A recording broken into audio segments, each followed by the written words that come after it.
a quick little exercise for you coders. In fact, a very basic and easy one. It's a great way to assess your prior knowledge. I want you guys to write a method, call it isEven, which takes in an integer and returns true if the given integer is an even number and returns false otherwise.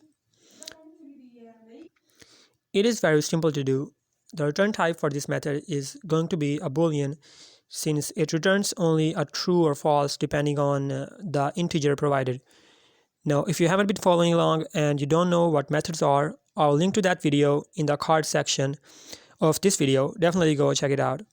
So pause the video and try coming up with your own solution to the problem. Rest of the video for you if you think you're stuck. So what is the logic behind? Well, even numbers are the numbers which are completely divisible by 2 with no remainder. And if you remember, we have the percent operator in Java, which gives us the remainder of an expression. For example, print out 2% 2 gives us 0 as remainder, and 3% 2 leaves 1 as remainder. Similarly, 10% 2 gives us 0.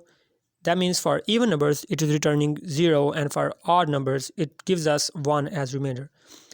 Now, we will put the equality operator there with 2 equal signs to check whether the condition is true, and run it.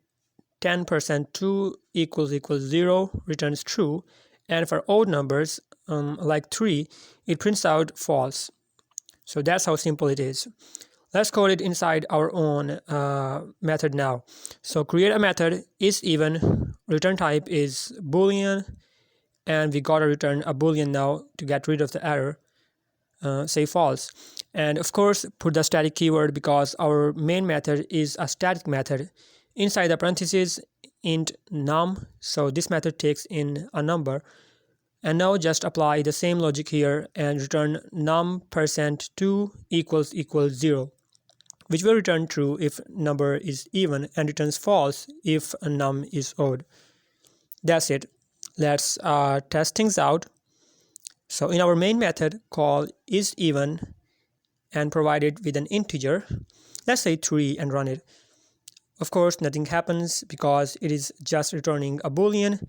Let's put it inside a print statement and run it again. It prints out false because 3 is not an even number. Change the number. It prints out true because 10 is an even number. And you can try a couple of other numbers as well, like this random number, which is giving us true. That wraps our video. I'm Raz, and thanks for watching.